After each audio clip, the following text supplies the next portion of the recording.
বিসমিল্লাহির রহমানির রহিম। সবাই কেমন আছেন? আশা করি সবাই ভালো আছেন। এখন আমি আপনাদের সাথে যে বিষয় নিয়ে কথা বলতে চাই, বাংলাদেশের শিক্ষা ব্যবস্থা। বাংলাদেশের শিক্ষা ব্যবস্থা যদি উন্নত করা না যায় তাহলে ভবিষ্যৎ দুয়ার বাংলাদেশের জন্য খুবই অবক্ষয় হবে এবং বাংলাদেশের যুব সমাজ ধ্বংসের মুখোমুখি হয়ে যাবে। আমাদের শিক্ষামন্ত্রী এহসানুল মিলন সাহেব সবসময় বলেন যে নকল করতে দিবেন না, নকল করতে দিবেন না, কিন্তু আপনার পড়ালেখার সিস্টেমটাকে আগে চেঞ্জ করতে হবে। আমাদের যেই গ্রামগঞ্জে প্রত্যন্ত অঞ্চলে যেই স্কুলগুলো রয়েছে সেই স্কুলগুলোর মধ্যে ভালো শিক্ষক টিউটোরিয়াল নেই যাতে তারা শিখবে। ভালো একজন শিক্ষক না পেলে তারা কীভাবে পড়াশোনা শিখবে? এবং পড়াশোনার চাপ নেই। পড়াশোনার যদি চাপই না থাকে তাহলে পড়াশোনা কিভাবে করবে ছেলেরা? পড়াশোনার চাপ তৈরি করতে হবে। চাপ না, আমি বলি পড়াশোনা হচ্ছে প্রত্যেকটা মানুষের মৌলিক অধিকার। শিক্ষা মানুষের মৌলিক অধিকার।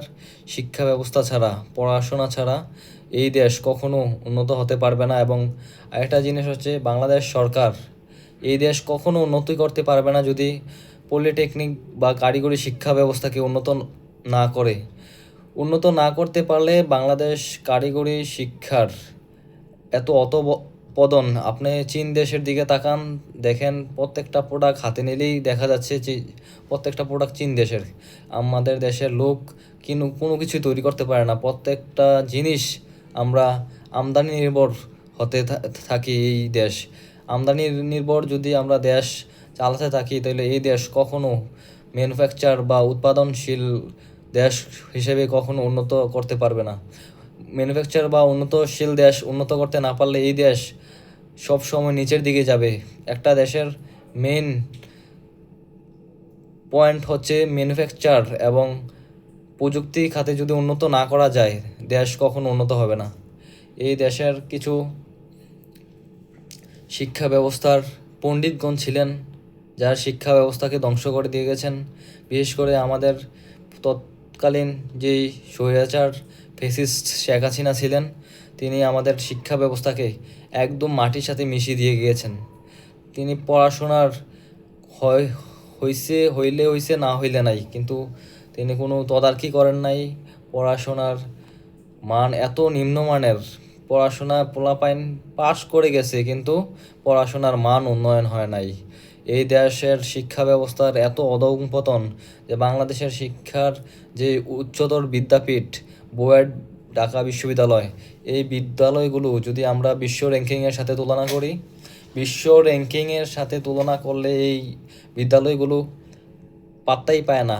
1000+ উপরে থাকে তারা, মানে 1000, তারা যে 100 বা 50 নাম্বার র্যাঙ্কিংয়ে একটা বিশ্ববিদ্যালয় বা একটা বড় শিক্ষা প্রতিষ্ঠান জায়গা করে নেবে এশিয়ার মধ্যে, সেই শিক্ষা ব্যবস্থা বাংলাদেশ তৈরি করতে পারে নাই।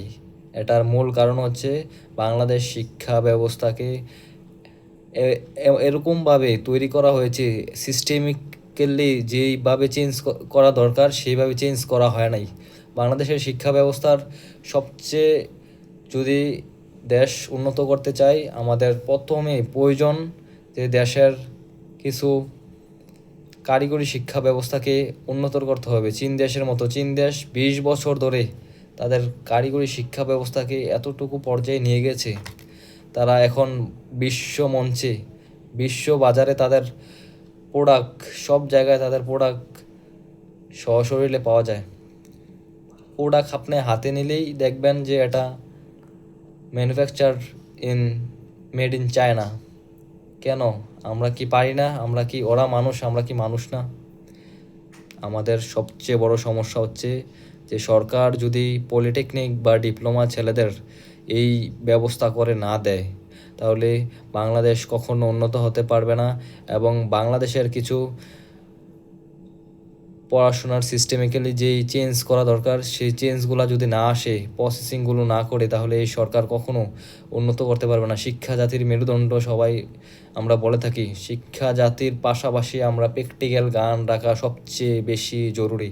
আপনি উন্নত বিশ্বের দিকে তাকালে দেখবেন তারা থিওরি পড়ার চেয়ে আপনার প্র্যাকটিক্যাল কাজে সবচেয়ে বেশি নিজেদের যোগ্যতার প্রমাণ দিয়ে থাকে।